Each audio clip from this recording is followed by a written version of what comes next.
शरद पवार का क्या ये गेम प्लान है या भतीजे ने उन्हें क्लीन बोल्ड कर दिया है, बगावत कर दिया है?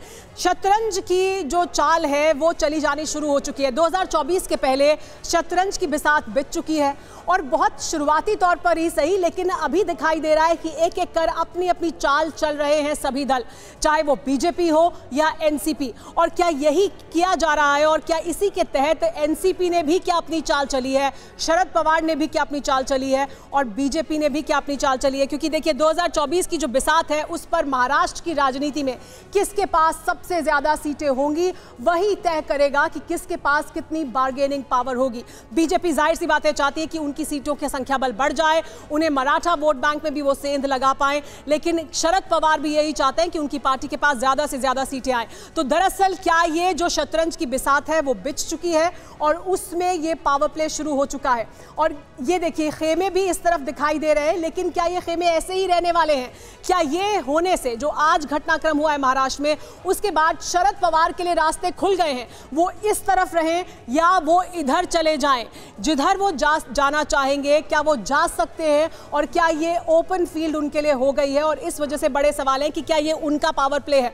तो अजीत पवार आज एनसीपी को तोड़कर बीजेपी में शामिल हो गए सरकार में, जिसके बाद शरद पवार सामने आए और बीजेपी पर जमकर गरजे।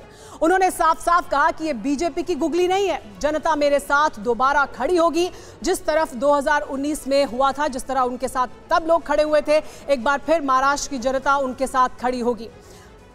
महाराष्ट्र विधानसभा चुनावों से पहले सतारा में पवार की चुनावी रैली थी। भारी बारिश में आयोजन स्थल की व्यवस्था को बिगाड़ दिया था। संचालक जब वहां आए तो सभी लोग भौचक्के रह गए। कुछ लोग इस महत्वपूर्ण रैली को रद्द करने के बारे में विचार करने लगे, लेकिन तभी अचानक आई मूसलाधार बारिश में बिना घबराए शरद पवार मंच पर चढ़ गए और संबोधन शुरू कर दिया। जबरदस्त बारिश में भीगते हुए शरद पवार ने केंद्र और राज्य की भारतीय जनता पार्टी शिवसेना सरकार पर जमकर निशाना साधा।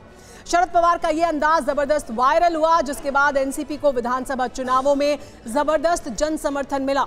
ऐसे में कयास लगाए जा सकते हैं कि एक बार फिर शरद पवार का वही पुराना अंदाज दोबारा देखने के लिए मिल सकता है, क्योंकि जानकारी यही मिल रही है पार्टी के भीतर से कि शरद पवार पूरे प्रदेश में जाएंगे, अपने प्रभाव वाले इलाकों में जाएंगे, खासतौर पर लोगों के बीच जाकर एक बार फिर वोट और समर्थन मांगेंगे। और यही कह रहे हैं शरद पवार कि उनको जनता का समर्थन मिलेगा। तो सिंपैथी वोट शरद पवार को क्या मिलेगा? अजीत पवार की बगावत की कहानी भी आपको बता देते हैं कि दरअसल कब शुरू हुई है बगावत की कहानी और कहां आकर खत्म हुई है। यानी आज के दिन 27 अप्रैल 2023 शरद पवार ने बड़े बदलाव के संकेत दिए थे, लेकिन वो बड़े बदलाव हुए नहीं। यानी 27 अप्रैल 2023 को जो बगावत की कहानी शुरू हुई थी वो आज जाकर ऐसा लग रहा है कि खत्म हुई है। 2 मई 2023 को शरद पवार ने इस्तीफे का ऐलान किया। उसके बाद पार्टी के भीतर से अलग अलग आवाजें उठी जिसमें कहा गया कि इस्तीफा वापस ले लिया जाए, लेकिन शरद पवार ने इस्तीफा वापस ले लिया था। तब अजित पवार ने बयान भी दिया था कि शरद पवार अपना फैसला बदलेंगे नहीं, लेकिन शरद पवार ने अपना फैसला बदल दिया था। 10 जून 2023 को सुप्रिया सुले और प्रफुल्ल पटेल को एनसीपी के कार्यकारी अध्यक्ष की जिम्मेदारी सौंप दी गई, लेकिन अजित पवार को कोई जिम्मेदारी नहीं मिली। अजित पवार के लिए कहा गया कि वो प्रदेश की जिम्मेदारी संभालेंगे। अजित पवार को राज्य विधानसभा में नेता प्रतिपक्ष का पद दिया गया था और क्योंकि उनके पास वो पद था इस वजह से उन्हें कार्यकारी अध्यक्ष का पद नहीं दिया गया। केंद्रीय गृह मंत्री अमित शाह से अजित पवार मिले 30 जून 2023 को और उसके बाद कहानी लिखी जानी शुरू हो गई। अजित पवार ने अमित शाह को 40 विधायकों की लिस्ट दिखाई, बताया कि ये 40 विधायक उनके साथ हैं, उनका समर्थन उन्हें हासिल है।